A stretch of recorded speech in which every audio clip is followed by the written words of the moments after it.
22வது ஆண்டு விழா கொண்டாடப்பட்டது. தமிழ்நாடு நுகர்வோர் பாதுகாப்பு பேரமைப்பின் 22வது ஆண்டு விழா மற்றும் நுகர்வோர் பொறுப்புகளும் கடமைகளும் குறித்த விழிப்புணர்வு முகாம் சென்னை வேப்பேரியில் உள்ள salvation army social service HRD சென்டரில் மிக பிரம்மாண்டமாக நடைபெற்றது. இதில் ஏராளமான நிர்வாகிகள் பலர் கலந்து கொண்டார்கள். இந்த விழாவில் தமிழ்நாடு நுகர்வோர் பாதுகாப்பு பேரமைப்பின் மாநில தலைவரும் அகில இந்திய மக்கள் உரிமைகள் பாதுகாப்பு கழகத்தின் தேசிய பொதுச் செயலாளரும் நுகர்வோர்களின் பாதுகாவலர் முனைவர் சே. பால் பர்னாபஸ் அவர்கள் தலைமையில் மிக சிறப்பாக நடைபெற்றது. சிறப்பு அழைப்பாளர்களாக சென்னை உயர்நீதிமன்ற மேனாள் நீதிபதி நீதியரசர் உயர் திரு SK கிருஷ்ணன் அவர்கள் கலந்து கொண்டார். சிறப்பு விருந்தினராக சென்னை பெருநகர காவல்துறை இணையதள குற்றங்கள் பிரிவு துணை ஆணையாளர் திருமதி J. ஜரீனா பேகம் அவர்கள் கலந்து கொண்டார்.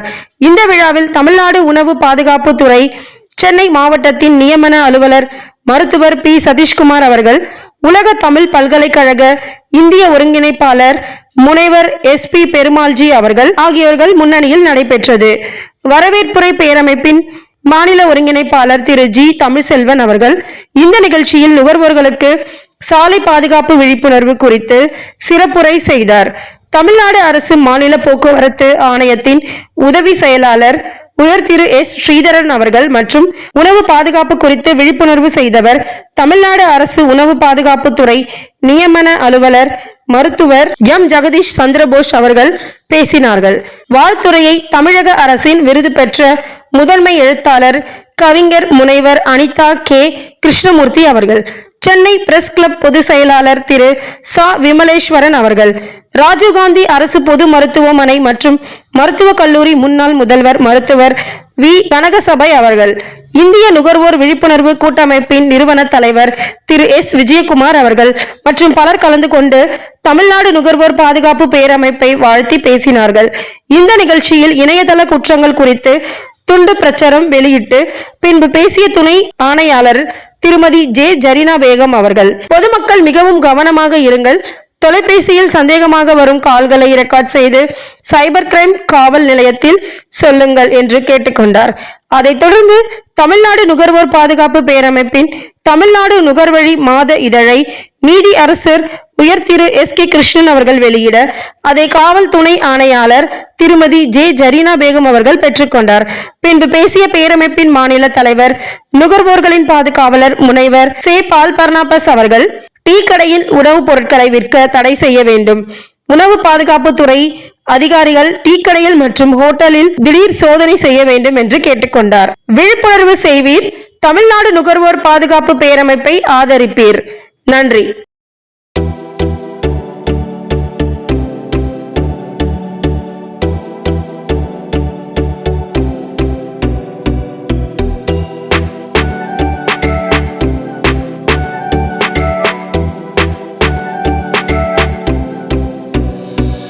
மத்திய சென்னை மாவட்டத்தின் சார்பாக இன்று இந்த பேரமைப்பினுடைய 22வது ஆண்டு விழாவும்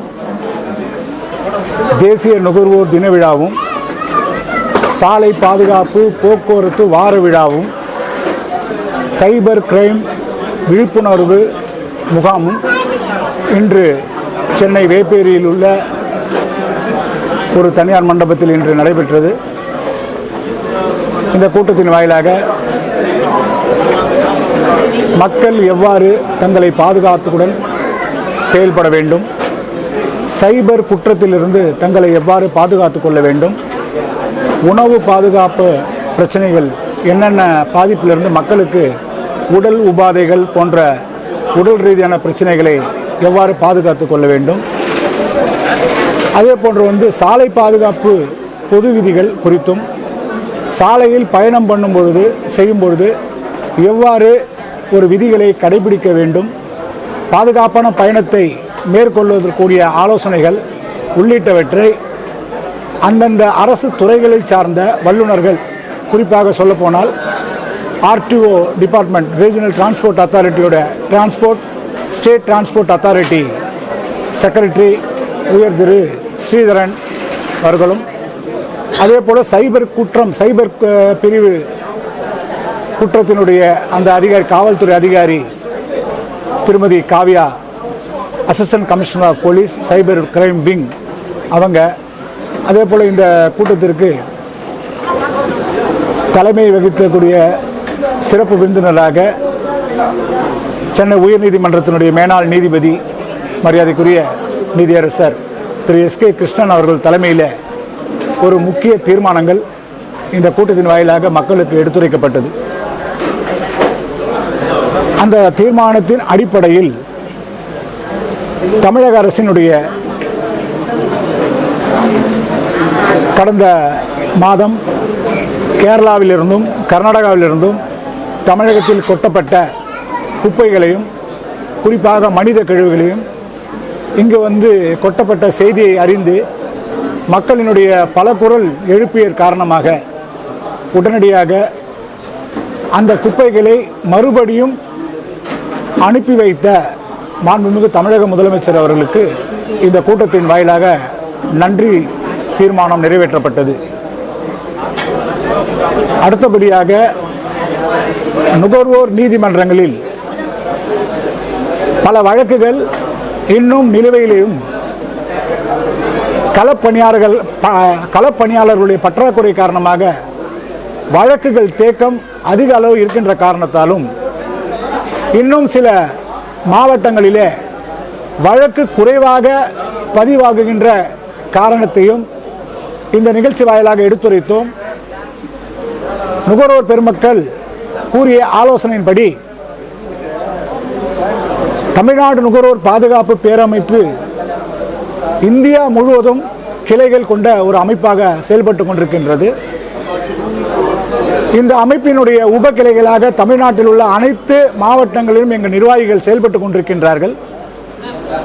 அதன்படி எல்லா மாவட்டங்களிலும் உள்ள எங்களது நிர்வாகிகள் மாவட்ட ஆட்சியாளர் நடத்தக்கூடிய நுகர்வோர் கலந்தாய்வு மற்றும் தன்னார்வ நுகர்வோர் அமைப்பிற்கான காலாண்டு கூட்டத்தில் கலந்து கொள்வதற்காக தயாராக இருக்கின்றார்கள்.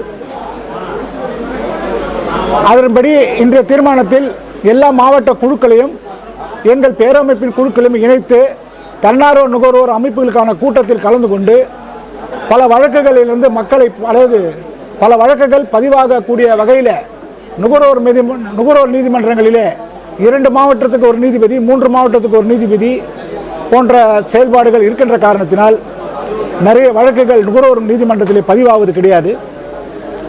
பதிவாகப்பட்ட நுகர்வோர் வழக்குகள் தீர்ப்பு பெற்று வருவதற்குள் பல வருடங்களாக ஆகிறது என்று நுகர்வோர் பெருமக்கள் கூறினார்கள்.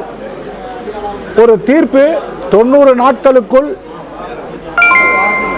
விசாரணை செய்து தீர்ப்பு அளிக்க விட வேண்டும் என்பது நுகர்வோர் பாதுகாப்பு சட்டத்தினுடைய சரத். அந்த வகையில் நுகர்வோர் பாதுகாப்பு சட்டத்தின் கீழ் அமைக்கப்பட்ட நுகர்வோர் நீதிமன்றங்களில் வழக்குகள் தேக்கம் அதிக அளவு ஏற்படுகின்ற காரணத்தால், ஏனால் இது ஒரு சிவில் வழக்கு அல்ல, ஒரு கிரிமினல் வழக்கு கிடையாது. நுகர்வோர் நீதிமன்றங்களில் ஒரு சாதாரண மக்கள் எளிதாக போய் புகார் அளித்தால் நிவாரணம் கிடைக்கும் என்ற நம்பிக்கையுடன் மக்கள் செயல்பட்டு கொண்டிருக்கின்றார்கள். ஆகவே நுகர்வோர் நீதிமன்றங்களில் 90 நாட்களுக்குள்ளாக வழக்குகளை விசாரணை செய்து தீர்ப்பளிக்கப்பட வேண்டும் என்று இன்றைக்கு நடத்த தீர்மானத்தில் நாங்கள் கொண்டு வந்திருக்கோம். இரண்டாவது, நுகர்வோர் பாதுகாப்பு உணவுப் பொருள் மற்றும் நுகர்வோர் பாதுகாப்பு துறையில் துறை ரீதியாக 2 அமைப்புகளும் ஒரே அமைப்பாக செயல்பட்டு கொண்டிருக்கிறது. தமிழக அரசின் உணவுப் பொருள் வழங்கல் மற்றும் நுகர்வோர் பாதுகாப்பு துறை, இந்த 2 துறைகளும் ஒரே துறையாக செயல்பட்டு கொண்டிருக்கின்ற காரணத்தினால மக்களுடைய பிரச்சனைகள் அவ்வப்போது தீர்வு எட்டப்பட வேண்டும் என்ற நோக்கிலே நாங்கள் இந்த கூட்டத்தின் வாயிலாக இந்த 2 துறைகளும் வெவ்வேறு துறையாக பிரிக்கப்பட வேண்டும், நுகர்வோர் பாதுகாப்பு துறையை நுகர்வோர் பாதுகாப்பு ஆணையமாக மாற்ற வேண்டும் என்று நாங்கள் இன்றைக்கு தீர்மானம் நிறைவேற்றிருக்கின்றோம். ஏனென்று கேட்டால், இந்த நுகர்வோர் நீதிமன்றத்தில் வழக்குகள் பதிவானால்தான், வழக்கு தீர்ப்பு பெற்றால்தான் இது போன்ற மோசடி பேர்வழிகள், குறிப்பாக கலப்படம் செய்வர்கள், நேர்மையற்ற வணிகத்தில் ஈடுபடுபவர்கள், நேர்மை இல்லாத வியாபாரம் செய்யக்கூடியவர்கள், தரமற்ற பொருளை கொண்டு வியாபாரம் செய்பவர்கள், குறிப்பாக ரியல் எஸ்டேட் துறை எந்த மாதிரியான மண், என்ன மாதிரியான பிராண்டை வச்சு அவங்க வீடு கட்டுறாங்கன்னு தெரியாது. நல்ல ஆரோக்கியமாக இருப்பது போன்று மக்கள் ஏமாற்றப்பட்டு அந்த வீடுகளை வாங்கி அதனோட வீரல் ஏற்பட்டு சேதம் ஏற்பட்டு 10 வருடங்களுக்காக அவங்களுக்கு வந்து ரொம்ப பாதிக்கப்படுறாங்கன்னு புகார் வந்திருக்கு. அதனால் இதையெல்லாம் கட்டுப்படுத்துவதற்கு நுகர்வோர் பாதுகாப்பு ஆணையம் பலப்படுத்தப்பட்ட நிறைய அதிகாரங்கள் கொண்ட ஒரு அமைப்பாக விளங்கி அதுக்கு ஒரு IAS அதிகாரியை ஆணையாளராக நியமிக்க வேண்டும் என்று நாங்கள் இன்றைய கூட்டத்தில் தீர்மானம் நிறைவேற்றிருக்கின்றோம் என்பதை இந்த கூட்டத்தின் வாயிலாக தெரிவித்துக் கொள்கின்றோம். அதே போன்று உணவு பாதுகாப்பை பொறுத்த வரைக்கும் எல்லா ஏரியாவிலையுமே ஃபுட் சேஃப்டி ஆஃபீஸர் இருக்காங்க. இந்த ஃபுட் சேஃப்டி ஆஃபீஸர்ஸு எல்லா கடைகளுக்கும் என்னென்ன வகையான சோதனை செய்கிறார்கள், எத்தனை சோதனை செய்து எவ்வளவு அபராதங்கள் விதிக்கப்பட்டிருக்கிறார்கள் என்பது வெளிப்படையாக மக்களுக்கு தெரிந்தால்தான் மக்கள் பாதுகாப்பாக இருப்பார்கள். நாங்கள் வந்து என்ன சொல்கிறோம் கேட்டிங்கன்னா, மெடிக்கல் ஷாப்பில் உணவுப் பொருள் விற்கக்கூடாதுன்றோம். மெடிக்கல் ஷாப்பில் உணவுப் பொருள் விற்கக்கூடாது, குறிப்பாக பிரெட்டு விற்கக்கூடாது, ஐஸ்கிரீம் விற்கக்கூடாது, முறுக்கு பேக்கெட் விற்கக்கூடாது. மெடிக்கல் ஷாப்புக்கு ஒரு நாம்ஸ் இருக்குது. அந்த நாம்ஸ் படி இந்த பொருளெல்லாம் மெடிக்கல் ஷாப்பில் விற்கக்கூடாதுன்றது எங்களோட கோரிக்கை. அதே போல் டீ கடைகளில் வந்து பார்த்திங்கன்னா எந்த மாதிரியான தண்ணி கொண்டு அவங்க டீ தயாரிக்கிறாங்கன்றது ஒரு மிகப்பெரிய கேள்விக்குறியாக இருக்குது. அதன்படி அந்த டீ கடையில் தொட்டி வந்து அவ்வப்போது சுத்தம் செய்கிறாங்களா, மக்களுக்கு பாதுகாப்பான முறையில் டீ கொடுக்குறாங்களா என்பதை பற்றி ஆய்வு செய்யணும். எந்த டீ கடையிலும் பஜ்ஜி போண்டா வடை விற்கக்கூடாது அப்படிங்கிறத பற்றி வலுவாக நாங்கள் பேசியிருக்கோம். ஏன்னு கேட்டிங்கன்னா, சுற்றுப்புற தூய்மை ரொம்ப முக்கியம். சாலையோடு இருக்கக்கூடிய டீ கடைகளில் இந்த மாதிரி பஜ்ஜி போண்டா இது போன்ற பொருள்களாக விற்கிறதுனால அந்த பகுதியில் இருக்கக்கூடிய மண், அந்த தூசிகள்லாம் அடைப்பட்டு அந்த பஜ்ஜி அந்த போண்டா இதெல்லாம் அது வாங்கும் போது மக்கள் சாப்பிட்டு ரொம்ப வியாதிக்குள்ளாகிறாங்க. அதுக்காக விரைவான நடவடிக்கை உணவு பாதுகாப்புத்துறை இருந்தும் கூட இன்னும் பல இடங்களில் டீ கடைகளில் உணவுப் பொருள் விற்கிறாங்க, டிஃபன் விற்கிறாங்க, சாப்பாடு விற்கிறாங்க. ஆனால் அவனுக்கு லைசன்ஸ் கொடுத்தது டீ கடைக்கு லைசன்ஸ் கொடுத்துட்டு அவனுக்கு இந்த பொருளெலாம் விற்கிறதுக்கு லைசன்ஸ் கொடுத்தது யார்? அவரை கேட்டால் ஒரு சொல்கிறாரு, அவருக்கு FSSAI சர்டிஃபிகேட் வாங்கிட்டாங்க. FSSAI சர்டிஃபிகேட்டு ஆன்லைனில் கொடுக்குறது யார் வேணாலும் வாங்கலான்ற மாதிரி ஆயிடுச்சு. அப்படி கிடையாது. சோதனை அதிகாரி, குறிப்பாக உணவு பாதுகாப்புத்துறை அதிகாரி டீ கடைகளில் விற்பனை செய்யக்கூடிய வியாபாரத்தை தடை செய்யணும், குறிப்பாக உணவுப் பொருள் விற்பதை தடை செய்யணும் அப்படிங்கிறது எங்களுடைய தீர்மானத்தில் இன்றைக்கி நாங்கள் தெரிவிச்சிருக்கோம். இந்த தீர்மானம் சும்மா 20 அம்ச கோரிக்கைகள் தீர்மானமாக இருக்குது. இந்த 20 அம்ச கோரிக்கை தீர்மானம் இந்த நேரத்தில் படிக்க முடியாது. விரைவில் இதற்கான மிகப்பெரிய ஒரு எங்களுடைய எதிர்ப்புக்கான ஒரு போராட்டம் நிச்சயமாக நடைபெறும். நாங்கள் இதுக்காக ஒரு நாள் அடையாள உண்ணாவிரதம் இருப்பதற்கும் நாங்கள் தீர்மானித்திருக்கின்றோம். ஆர்ப்பாட்டம் நடத்திடும் தீர்மானித்து. ஏன்னு கேட்டால் மக்களுடைய உயிர் பிரச்சனை. இன்றைக்கி வந்து பார்த்திங்கன்னா தண்ணியால் நிறைய மக்களுக்கு வந்து நோய்கள் ஏற்படுது. நீரினால் ஏற்படாத நோய்களே கிடையாது. குறிப்பாக 100க்கு 90% தண்ணியில் தான் இன்றைக்கி பிரச்சனை இருக்குது.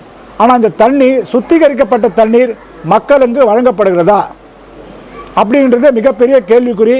அதுக்காக தமிழக அரசை பொறுத்த வரைக்கும் நாங்கள் ஒரே ஒரு விஷயம் நாங்கள் தெளிவுபடுத்துகிறோம். மக்களுக்கு வந்து நீரானது இன்றியமையாதது என்பதையும், அதே போல் அனைவருக்கும் பாதுகாப்பான தண்ணீர் அளிக்கப்படுவது இந்த அரசாங்கத்துடைய கடமை. அதனால் தண்ணீர் வந்து குறைந்த அளவில் விற்பனை செய்வதை உறுதியாக்கப்பட்டு அது ஒரு குறிப்பிட்ட விலை இன்றைக்கி 40 ரூபா 35 ரூபா விற்கிறாங்க ஒரு பபிள்ஸ் 20 லிட்டர் கேனு. ஆனால் அந்த தண்ணியோட அடக்க விலை வெறும் 5 ரூபா தான். ஏற்றுக்கூலி இறக்கு கூலின்னு போட்டு மக்கள்கிட்ட 35 ரூபாலேருந்து 40 ரூபா வரைக்கும் தண்ணி கேர் பிஸ் பண்ணுறாங்க. ஆனால் இந்த தண்ணீர் சோதனை செய்யப்பட்டதா, அதுக்கு ISI முத்திரை வழங்கப்பட்டதா, இது உண்மையிலே தண்ணி தரமான தண்ணி தானான்னு இன்னும் மக்களுக்கு தெளிவுபடுத்தலை. நாங்கள் இந்த அரசாங்கம் தண்ணி எல்லாருக்கும் இலவசமாக கொடுக்கணும். ஒன்று, நிலத்தடி நீர் எல்லாருக்கும் மெட்ரோ வாட்டர் கொடுக்கணும். அந்த மெட்ரோ வாட்டரில் இன்றைக்கி நிறைய இடத்துல குறிப்பாக வடசென்னை பகுதியில் வந்து கழிவு நீரோட கலந்து குடிநீர் வருது. அதனால் இதை வந்து காய்ச்சி குடிச்சுனா சரியாக போய்டும்னு எங்களுக்கு வந்து அனுதாபத்தில் பேசினாலோ அதை நாங்கள் ஏற்றுக்கொள்ள தயாராக. நாங்கள் காய்ச்சி குடிப்பது 2வது விஷயம். நாங்கள் வந்து குடிநீர் எங்களுக்கு தரமான குடிநீர் வழங்க முடியுமா அப்படின்றது ஒரு கேள்விக்குறி. இதை தமிழக அரசு எங்களுக்கு தெளிவுபடுத்தணும். அதே போல் தண்ணீரில் வந்து எல்லா மாவட்டத்துக்கும் அல்லது தண்ணி விலையில் விற்கிறீங்களா, நாங்கள் 40 ரூபா கொடுத்து தண்ணி வாங்குறோன்னா தமிழக அரசு அவங்களே உற்பத்தி பண்ணி எல்லா இடத்துலையும் 10 ரூபாய்க்கு தண்ணி கொடுங்க, நாங்கள் வாங்க தயாராக இருக்கோம். ஆனால் பாதுகாக்கப்பட்ட தண்ணீரை வழங்க வேண்டும் என்று தமிழக அரசை நுகர்வோர் அமைப்பு கேள்வி கேட்குறோம். என்ன கேட்குறோன்னா, நாங்கள் தண்ணி கொடுக்குறீங்க, எங்களுக்கு நிறைய கொடுக்குறீங்க, நிறைய சலுகைகள் கொடுக்குறீங்க, ஆனால் இன்றியமையாத தண்ணியையும் இலவசமாக வேணாம், ஒரு 10 ரூபாய் பபுள் கேனை எல்லா ஏரியாவுக்கும் கேஸ் சப்ளை பண்ணுற மாதிரி சப்ளை பண்ணுங்கள். அதை விட்டுட்டு தண்ணீரை கொடுக்க மாட்டீங்க, தண்ணீரை நாங்கள் காசு கொடுத்து வாங்குகிறோம். அப்போ வந்து பார்த்தீங்கன்னா அப்போ எந்த தண்ணியை வந்து ஜனங்க குடிக்கிறாங்க? அப்போ ஜனங்களுடைய நல்வாழ்வுத்துறை என்ன செய்து கொண்டிருக்கிறது? அது ஒரு மிகப்பெரிய கேள்வி. இதை உடனடியாக சம்பந்தப்பட்ட நிர்வாகம் அனைத்து மக்களுக்கும் தண்ணீர் வழங்க வேண்டும், பாதுகாக்கப்பட்ட தண்ணீர் வழங்க வேண்டும். இன்றைக்கி தீர்மானம் போட்டிருக்கோம். இதே போல் இன்றைக்கி இருக்கக்கூடிய ஃபாஸ்ட் ஃபுட் யுகம், எங்கே பாரு ஃபாஸ்ட் ஃபுட், எங்கே பாரு பிரியாணி கடை, எங்கே பாரு.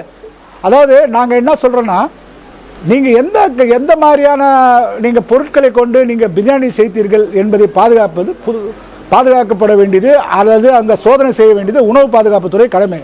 எல்லா இடத்துலையுமே இந்த சோதனை சாடு பண்ணி அந்த மானிட்டரிங் எத்தனை இடத்துல அபராதம் போட்டோம், எத்தனை சோதனை பண்ணோம் அப்படிங்கிறத தகவலை நுகர்வோர் அமைப்புக்கு தெரியப்படுத்த வேண்டும் என்பதை நாங்கள் தமிழக அரசு கோரிக்கையாக வச்சுருக்கோம். ஏன்னு கேட்டிங்கன்னா, it's a good quality to common. எல்லாருக்குமே எல்லாமே வந்து சுகாதாரத்தோடு கிடைக்கணும். அந்த குட் குவாலிட்டின்றது கிடையாது. அதனால் வந்து தப்பு செய்கிறவன் இந்த மாதிரி அமைப்பு கேள்வி கேட்குதுன்னா தான் பயப்படுவான். ஆனால் தன்னிச்சையாக செயல்படக்கூடிய எந்த நிர்வாகமும் உட்படாது. அதனால் ஒரு கண்காணிப்பு இருக்கணும். அவங்களுக்கு வந்து இந்த கேள்வி கேட்கறதுக்கு ஆள் இருக்காங்க. இப்போ நீங்கள் கன்சியூமர் கோர்ட் சரி போங்க. ஏன்னா கன்சியூமர் கோர்ட்டை பொறுத்த வரைக்கும் ஏழைக்கு ஒரு நீதி, பணக்காரனுக்கு ஒரு நீதின்னு இல்லை. இருந்தாலும் ஏழை பயப்படுறான் கோர்ட் உள்ள போகிறதுக்கு. ஏன் பயப்படுறான்? செலவினங்கள், அட்வொகேட் ஃபீஸு, பேப்பர் ஒர்க்கு, இதெல்லாம் பண்ண தயாராக இல்லை. ஆனால் 1988 போட்ட சட்டம் வந்து என்ன சொல்லுது, ஒரு பேப்பரில் நீங்கள் புகார் எழுதி போட்டால் அந்த புகாரை வந்து நுகர்வோர் நீதிமன்றம் எடுக்கணும்னு சொல்கிறான். எத்தனை நிர்வாகம் எடுத்திருக்கு? ஒரு போஸ்ட் கார்டில் போட முடியுமா இப்போல்லாம்? அதனால் இப்போ வந்து paper work, 6 page xerox, 8 page xerox, நீதிமன்ற வில்லை ஃபீஸ் கட்டணும், 1 லட்ச ரூபாய்க்கு இவ்வளோ கட்டணும், 2 லட்ச ரூபாய்க்கு இவ்வளோ கட்டணும், 1 கோடிக்கு மேலே அவ்வளோ கட்டணும் அப்படிங்கிற சிஸ்டம் வந்து 2019 சட்டத்துக்கு கொண்டு வந்துட்டாங்க. இது எதுக்காக நான் சொல்கிறேன்னா, நுகர்வோர் நீதிமன்றம் ஒன்று பலப்படுத்தப்பட்ட நுகர்வோர் நீதிமன்றம் நடவடிக்கையால் இந்த நம்மளை கேள்வி கேட்பாங்கன்ற பயம் இருந்தால் தான் தப்பு செய்கிறவங்க பயப்படுவாங்க. அதனால் தப்பு செய்கிறவங்களை கேள்வி கேட்க ஆள் இல்லைன்னா அவங்க இஷ்டத்துக்கு என்ன வேணாலும் ஏற்றுவாங்க, என்ன வேணாலும் பண்ணுவாங்க. விட்ட சாக்கடை தண்ணியில் கூட இன்றைக்கி சமையல் செஞ்சு போகக்கூடிய சூழ்நிலை தான் இன்றைக்கி இருக்குது. அதனால் வந்து எல்லாருக்கும் உணவு கொடுக்குறீங்க, ரூபா கொடுத்து தான், காசு கொடுத்து தான் பொருள் வாங்குறாங்க கன்சியூமர்ஸ் வாங்கக்கூடிய பொருள் தரமான இருந்தால் தான் அவன் சாப்பிட்றவங்க, குழந்தைங்க சாப்பிடுது, பெரியவங்க சாப்பிட்றாங்க. அப்போ அவங்களோட உடல்நிலை பாதிப்பு எந்த அளவுக்கு ஏற்படுதுன்னு நம்ம இங்கேருந்தே பேச முடியும். இப்போ டீ வந்து தரமான கொடுக்குறாங்க. நான் டீ சொல்லிட்டேன், எந்த தண்ணியில் டீ கொடுக்குற, எந்த பாலில் நீ பாலை போடுற. முன்பெல்லாம் பார்த்தீங்கன்னா எல்லா கடையில் வந்து எந்த நர்சூஸோ இல்லை அந்த டீ தூள் கம்பெனியை போடுவான். ஆனால் இப்போ டீ தூள் கலக்கிறதுக்காக ஒரு பொருளோட இன்னொரு பொருளை சேர்த்து டேஸ்ட்டை இன்க்ரீஸ் பண்ணுறாங்க. அதை வந்து நாங்கள் 2-3 இடத்துல கேட்டோம், என்ன டீ தூளில் போடுறீங்கன்னு. அதுக்காக சரியான பதில் இல்லை. அதனால் வந்து தமிழகத்தில் உள்ள எல்லா டீ கடைகளும் விலையேற்றினாலும் கூட 15 ரூபான்னு போட்டால் கூட தலையெடுத்து நுகர்வோர் வாங்கி தான் ஆகணும். நாங்கள் என்ன சொல்கிறோன்னா, நான் 15 ரூபா கொடுத்து டீ கொடுக்குறேன், 12 ரூபா கொடுத்து டீ கொடுக்குறேன், 10 ரூபா கொடுத்து கூட டீ குடிக்கிறேன். ஆனால் நீ கொடுக்கக்கூடிய டீ என் உடல் உபாதைக்கு ஆரோக்கியம் ஏற்படுமே தவிர என்னுடைய ஆரோக்கியத்துக்கு கேடு ஏற்படக்கூடாது என்பதற்காக இதை உடனடியாக அரசாங்கம் எல்லா உணவும் இங்கேருந்து இல்லை, டீ கடன் இல்லை, எல்லா உணவு சமைக்கும் கூடத்திலையும் விரைவான ஒரு சோதனை செய்ய வேண்டும். சோதனை அறிக்கையை தமிழக அரசினுடைய அங்கீகரிக்கப்பட்ட நுகர்வோர் அமைப்புகளுக்கு தெரிவிக்கப்பட வேண்டும் என்பதை எங்களுடைய வலுவான கோரிக்கையாக அமைந்திருக்கின்றது. இது தமிழ்நாடு முழுவதும் எல்லா மாவட்ட ஆட்சித்தலைவர்களுக்கும் சுற்றறிக்கையாக அனுப்ப வேண்டும் என்பதையும், எல்லா மாவட்டத்திற்கும் உணவு பாதுகாப்பு துறையும் மாவட்ட ஆட்சியாளருக்கு சோதனை செய்த அந்த அறிக்கையை, அபராதம் விதித்த அறிக்கையை மாவட்ட கலெக்டர்களுக்கு சமர்ப்பிக்க வேண்டும் என்பதை தெரிவிச்சிருக்கோம்.